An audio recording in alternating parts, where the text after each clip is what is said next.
En entrevue avec Audrey-Anne Veillette, un produit des Carabins de l'Université de Montréal, des Titans de Limoilou. Bref, je ne veux pas en parler trop. Audrey-Anne, merci de faire partie du podcast au féminin. Bienvenue dans le show. Ça va? Merci de l'invitation. Ben écoute, ça fait plaisir. Commençons par le commencement. Pour ceux qui te connaissent un peu moins, peux-tu nous parler un peu de ton parcours et juste où tu es présentement et où tu joues présentement? Oui, ben j'ai grandi à Drummondville, je suis née ici. J'ai fait mon hockey mineur ici. Ensuite, j'ai fait Bantam Midget dans la Ligue du Québec. Là. Je me souviens pas c'est quoi le nom. Je pense qu'aujourd'hui c'est LEC, le Q. Ouais. Euh, et puis ensuite, je me suis dirigée, j'ai fait 2 ans au collège de Stansted. Et puis ensuite, je me suis dirigée au Titan de Limoilou à Québec, où j'ai complété mon cégep en 2 ans. Puis ensuite, j'ai fait le chemin vers les Carabins de l'Université de Montréal. J'ai joué 3 années là-bas. Ensuite, il s'est passé beaucoup de choses dans les 3 dernières années, mais j'avais signé pour la Force de Montréal. Contrat qui a été annulé en raison de l'achat de la Ligue présente de la LPHF. D'entre-temps, je me suis blessée et tout, donc j'ai pas joué l'année passée. Puis cette année, ben là, je me suis retrouvée en Suède. Donc, je viens de compléter, disons, ma première année professionnelle en Suède. Comment tu as trouvé Parfait. ça, le clash avec le Québec et la Suède? C'était vraiment une grande adaptation, tu sais, juste en partant avec la grandeur de la glace. Ça semble rien, là, mais quand même, ça prend un petit ajustement. J'avais développé mon jeu physique dans les derniers mois, puis je suis arrivée en Suède, puis c'était vraiment difficile de jouer physique, même si le contact est légal là-bas. Fait que ça a été un petit ajustement. Puis sinon, c'était une super belle expérience. Là. J'ai rien à dire. Moi, j'étais juste contente de jouer des matchs. J'avais pas joué l'année passée. Fait que quand tu sautes une saison complète, t'as juste hâte de retrouver la glace pour Ben oui. pouvoir jouer des matchs. Puis c'est quoi, tu sais, évidemment, la physicalité, ça, on le sait, puis tu sais, des fois même on le voit avec, même dans la Ligue nationale, là, tu sais, quand ils arrivent, là, Ouais. c'est plus petit, puis là, ils ont de la misère. Le temps et l'espace, c'est complètement différent comme notion. Mais sinon, au niveau, tu sais, des programmes, du coaching, au niveau même du budget, ou, tu sais, ça Mhm. ressemble à quoi en Europe, particulièrement en Suède, là, justement, le hockey féminin? Ouais. Souvent, les équipes sont associées avec l'équipe masculine. OK. La SHL, qui est quand même une grosse ligue pour les gars, là, Ouais. tu sais, Mhm. c'est vraiment une bonne ligue. Il y a des joueurs qui se retrouvent dans la Ligue nationale après avoir joué dans cette ligue-là. Fait que souvent, les deux équipes sont associées. C'est sûr qu'il y a encore un petit peu de travail à faire au niveau du budget. Tu sais, les gars vont recevoir pas mal plus d'argent que nous. En contrepartie, l'aréna est plein quand les gars jouent. Fait que c'est sûr que c'est pas encore le cas du côté féminin. Je pense que ça s'en va dans la bonne direction avec l'arrivée de la LPHF. Tu sais, on voit qu'il y a un engouement pour le hockey féminin. Je pense aussi en Suède, des joueuses comme moi qui vont se faire retrancher de la LPHF, qui vont aller ensuite en Suède. Fait que ça fait connaître la ligue aussi. Fait que ouais, des beaux programmes. Tu vois les plus jeunes qui s'entraînent fort aussi. C'est vraiment à tous les niveaux. Puis je pense que c'est du beau hockey qui est en Suède. Est-ce que la LPHF, dans le fond, est en train de dire qu'elle a fait écho même en Europe, puis que là, il y a des joueuses européennes, suédoises qui sont comme, hey, moi, mon but, c'est d'aller traverser justement dans cette première ligue Ouais. professionnelle-là. Ça dépend des joueuses. Tu sais, pour avoir posé des questions à mes coéquipières, tu vois, il y en a que c'est leur objectif. Pour les plus jeunes joueuses, ils vont aller faire leur parcours du côté de la NCAA, puis ensuite, tu sais, leur objectif, ce serait la LPHF. Après ça, tu sais, je demande à d'autres joueurs peut-être un peu plus âgés qui auraient vraiment le potentiel de jouer dans cette ligue-là. Puis tu vois, jouer 30 minutes par game puis être payé quasiment le même salaire quand tu es chez toi en Europe, ben c'est moins attirant. Puis ils se disent ben moi je vais finir mon hockey ici puis je suis bien heureuse avec ça. Fait que je pense que ça s'en va un peu dans les deux directions, mais tu vois quand même que c'est un objectif pour certaines joueuses. Ouais, puis tu sais, on voit, si on suit à l'alignement que tu avais là, en Suède, il y avait quand même quelques filles qui venaient de l'Amérique du Nord. Est-ce que vous autres, vous êtes un peu ralliés ou vous êtes adaptés un peu plus aux coutumes? Ou est-ce que vous étiez ben chum dans le vestiaire, puis ça facilitait un peu ta transition vers l'Europe? Oui, ben moi, je suis arrivée en fait en milieu d'année. Tu sais, j'ai pas fait le début de saison parce que je me suis battue au camp d'Ottawa. Fait que, tu sais, ces filles-là, je les connaissais pas du tout. Puis on était comme juste 4 ou 5, disons, à canadiennes ou américaines.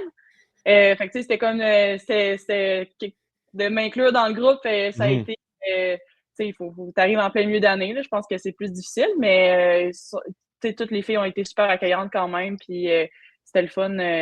C'était un beau défi dans les premières semaines, tu sais, de m'adapter au nouvel environnement, tu sais, la ville, un appartement, tu sais, tout est en suédois, là, c'est quand même Ouais, ouais. vu. Fait que j'étais contente quand même d'être bien entourée de ces filles-là pour m'intégrer.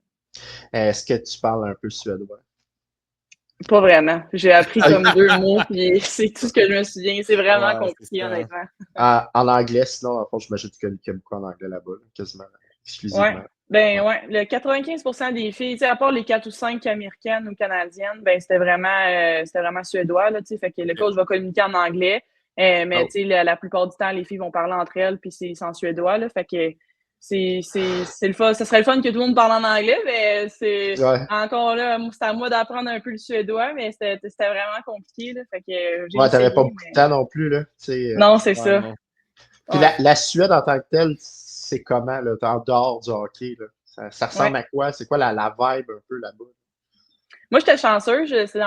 J'étais dans une belle ville pour avoir joué, disons, à Leksand, qui est vraiment comme au nord de la Suède. Ça ressemble littéralement à l'Abitibi, là. Tu sais, il y a comme un restaurant pour toute la ville, puis un café. Fait que c'est vraiment, vraiment petit. Tu sais, c'est vraiment juste des arbres, puis comme pas grand-chose. Fait que moi, j'étais contente quand j'ai vu ma ville, puis je la comparais aux autres. J'étais comme, OK, tu sais, on a une couple de choses à faire, tu sais, c'est plutôt, c'est beau, tu sais, c'est comme, j'étais chanceuse. C'est sûr que la température, moi, je m'y attendais pas à ce que ce soit comme un choc culturel, là, mais j'imagine que tu t'habitues quand t'habites là tout le temps, là. Ben oui, ça doit. Puis justement, au collégial, t'as fait plusieurs écoles, mais parle-nous un peu de ton passage, là, naturellement. Là, on a un petit lien d'appartenance avec les Titans, avec Laurence qui co-anime le podcast, mais parle-nous un peu de ton temps à Limoilou, comment tu as trouvé ça et comment je pourrais dire, le système, l'organisation t'a permis d'aller un peu plus loin dans ta carrière. Ouais. C'était vraiment génial. J'ai adoré mes 2 années à Limoilou. J'ai vraiment juste du positif à dire sur cette équipe-là, cette organisation-là. Tu sais, notre horaire de cégep était vraiment bien structuré avec le hockey. Tu sais, on manquait pas de cours pour aller jouer au hockey ou vice-versa. C'était juste, tout était super bien organisé. On avait un bel encadrement. Puis au niveau du hockey, ben Pascal, tu sais, il n'a pas gagné je ne sais combien de championnats qu'il y a sous sa cravate. Là, j'ai envie de dire 20, là, mais c'est une organisation gagnante pour une raison. Puis je pense que entre autres, s'occupe bien des filles en dehors de la glace. Puis ça, je pense que quand tu es heureuse en dehors de la glace, ben ça apparaît sur tes performances sur glace aussi. Fait que non, j'ai juste à dire, juste du positif à dire. Puis pour le futur, là, dans le fond, ça peut pas l'air trop sûr avant l'entrevue, mais c'est quoi, mettons, ton idéal, ça serait quoi pour l'été à venir puis la prochaine saison? De retourner dans la LPHF. C'est extrêmement difficile de percer une équipe. Là, il n'y a pas beaucoup de places disponibles pour le nombre de joueurs qu'il y a. C'est sûr que mon idéal, ce serait de vraiment de retourner dans la LPHF. Je pense que ça va être difficile de signer un contrat avant la prochaine saison, mais d'au moins d'avoir des invitations pour savoir où ce que je m'en vais. C'est beaucoup d'incertitudes tout le temps. Là, les 2, 3 dernières années, ça a été ça. Je pense que tu grandis au travers de ça, puis tu apprends. Fait que là, c'est comme, ben, regarde, je vais travailler fort en dehors de la glace, puis je vais arriver prête pour un appel, peu importe où, là. Ben Ouais, oui, puis t'es t'es encore stand-by. jeune, tu sais, on te souhaite quand même, tu sais, parce que, mettons que, je sais pas, moi, il y a une expansion dans 1 an, 2 ans, 3 ans, tu as encore le temps, tu sais, Mais oui. Ben de oui, c'est des continuer belles quand même à opportunités. jouer dans le PHF, là. Oui, certainement. Je souhaite Québec. J'ai vraiment aucune idée. Les mêmes informations que vous, là. Fait que j'ai vraiment rien, mais tu sais, Québec, ça serait vraiment incroyable, là. Je pense que c'est une super belle ville. Puis Mhm. j'ai adoré, moi, mes 2 années à Limoilou, puis Québec. Fait que c'est sûr que s'il y a une équipe à Québec, ça serait assez cool. Puis pour ceux qui tapent Audriane Veillette là, pour la première fois sur Google, puis qui voient tes stats un peu partout, puis qui ne te connaissent pas en tant que joueuse, comment tu pourrais caractériser ton style de jeu? T'es quel type de joueuse? Ouais. Je pense que je suis une joueuse des deux sens de la patinoire. Surtout dans les derniers mois, j'ai vraiment peaufiné mon jeu défensif. On était plutôt en bas de classement, fait que ça m'a permis en fait de vraiment développer mon jeu défensif. Puis offensivement, ben, dans ma dernière année carabin, j'ai vraiment cliqué, puis je suis vraiment devenue une joueuse offensive. Puis j'ai toujours été une joueuse très offensive aussi. Ouais. Fait que c'est vraiment, vraiment ça. Je pense de 200 pieds, puis je pense que l'entraîneur peut me faire confiance pour n'importe quelle situation aussi. J'ai une petite dernière question pour toi avant de te laisser aller, Audrey. Puis, écoute, je dirais pas que c'est un mythe, mais on dit souvent qu'en Suède, dans les systèmes de jeu, on va quand même mettre l'accent sur la défensive. Être capable de faire des regroups, puis bien rentrer, bien refaire des entrées de zone si ça marche pas. Est-ce que c'est vrai, ça? Est-ce que c'est vrai qu'on met un accent un peu plus défensif dans nos entrées de zone, dans notre temps de possession? Ben, j'ai pas souvent entendu ça, mais je te dirais que ça dépend en fait du système de jeu de l'équipe. Notre entraîneur était norvégien, fait que peut-être que lui, OK. sa mentalité, c'était différent. Puis je veux dire, je pense que la défensive gagne des championnats, fait que je pense que n'importe quel coach va avoir ça dans son plan de match.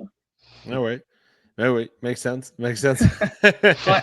Hey, écoute, Audrey-Anne, merci beaucoup d'avoir passé au podcast. On te souhaite une excellente journée. Puis au plaisir de se reparler à un autre épisode prochain. C'est vraiment le fun. Merci beaucoup pour l'invitation. Ça fait plaisir.